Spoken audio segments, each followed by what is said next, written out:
Hai Sobat Cilik, dengan Bu Tata, sahabat yang menemani kamu sebelum tidur. Untuk sahabat cilik, jika ada permintaan mendengar dongeng lainnya, silahkan tulis judul dongeng di kolom komentar ya. Dan jangan lupa klik tombol like, share, dan subscribe ya. Selamat mendengarkan. Hilangnya permaisuri. Alkisah, terdapat sebuah kerajaan bernama Kerajaan Aeneas.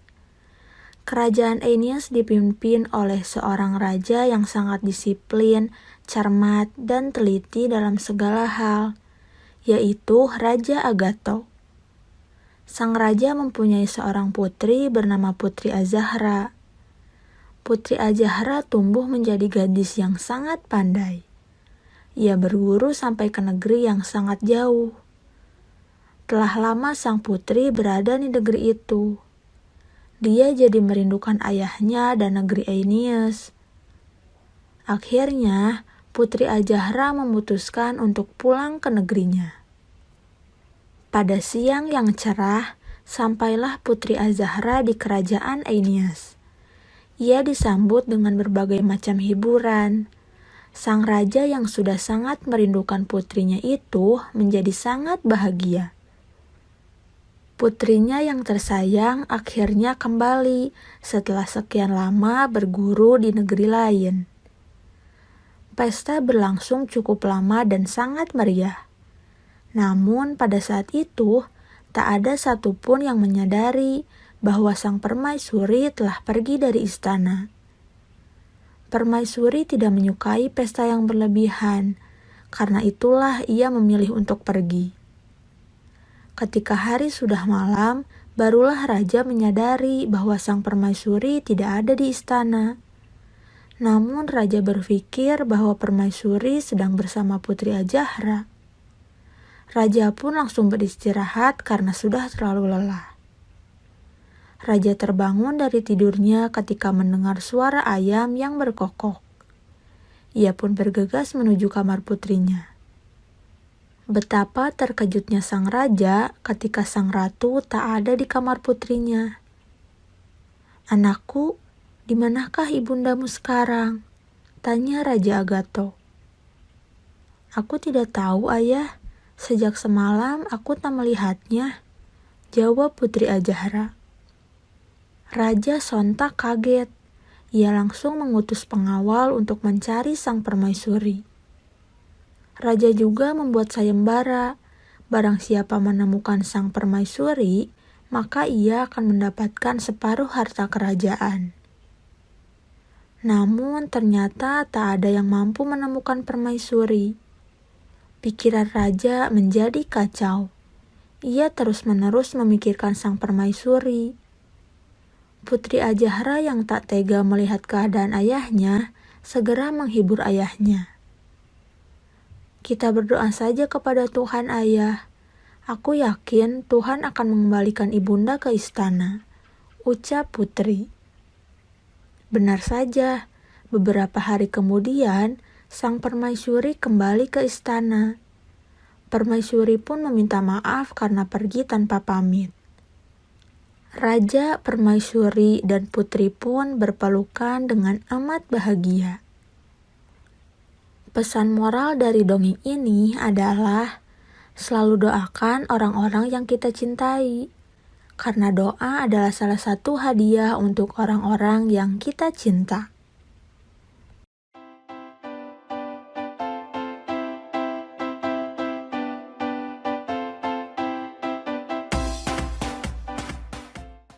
Hai Sobat Cilik, dengan Bu Tata, sahabat yang menemani kamu sebelum tidur.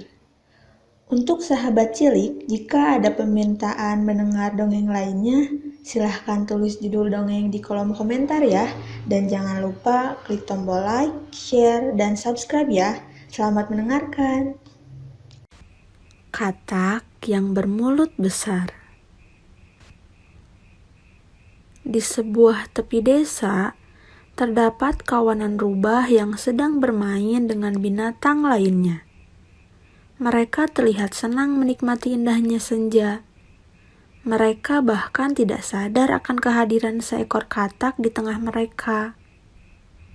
Hai semuanya, sapa katak kepada semua tetangganya. Hai, apa kabarmu katak? Sepertinya kau telah lama meninggalkan desa ini, tanya salah satu binatang. Kabarku amat baik, jawab katak. Katak dan binatang lainnya pun berbincang-bincang. Katak bercerita tentang dirinya, bahwa ia telah belajar menjadi dokter. Aku adalah seekor katak yang mampu menyembuhkan segala bentuk penyakit. Kemarin ketika aku tidak di sini, sebenarnya aku sedang belajar menjadi dokter yang andal, ujarnya. Namun Rubah sepertinya kurang percaya dengan pengakuan katak. Dia terus bertanya-tanya dalam hatinya. Apakah benar yang dikatakan si katak? Bukankah menjadi seorang dokter tidak mudah? Akhirnya Rubah mengajukan pertanyaan. Maaf Tuan Katak, jika memang benar kau mampu menyembuhkan segala penyakit, aku meminta bukti darimu wahai Tuan Katak. Ucap Rubah kepada katak. Apa yang ingin kau minta sebagai bukti Rubah? Tanya katak. Aku ingin engkau membuat sebuah obat untuk penyakit kulitmu sendiri. Jika engkau berhasil, berarti engkau memang katak yang hebat, ujar Rubah. Katak pun berusaha meracik sendiri sebuah obat untuk mengobati dirinya sendiri. Tak lama kemudian, obat itu sudah jadi. Namun, apa yang terjadi setelah katak meminum obat itu? Sakitnya justru semakin parah. Hahaha, kini aku semakin yakin bahwa kamu hanya katak yang bermulut besar. Sebenarnya kamu tidak pernah belajar menjadi dokter, kan? Kata Rubah. Si katak tidak bisa berkata apa-apa. Kesombongannya telah mempermalukan dirinya sendiri di hadapan semua binatang.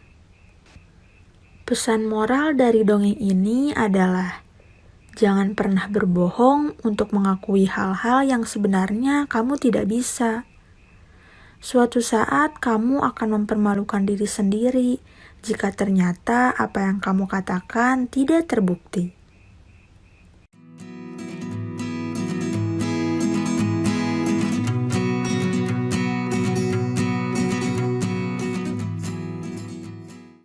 Hai Sobat Cilik, dengan Bu Tata, sahabat yang menemani kamu sebelum tidur. Untuk sahabat cilik, jika ada permintaan mendengar dongeng lainnya, silahkan tulis judul dongeng di kolom komentar ya. Dan jangan lupa klik tombol like, share, dan subscribe ya. Selamat mendengarkan. Balas budi semut kepada merpati. Pada suatu sore yang indah sehabis hujan, seekor semut pergi ke sebuah sungai. Setiap hari ia pergi ke sungai yang sama untuk melepaskan dahaga. Semut tidak menyadari bahwa sehabis hujan, arus sungai menjadi lebih deras. Saat asik minum, tanpa diduga ia terbawa arus sungai yang deras. Aku pasti tenggelam, tolong aku.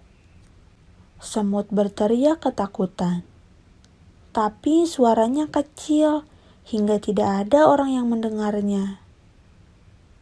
Sementara itu, seekor merpati sedang bersantai di sebuah cabang pohon.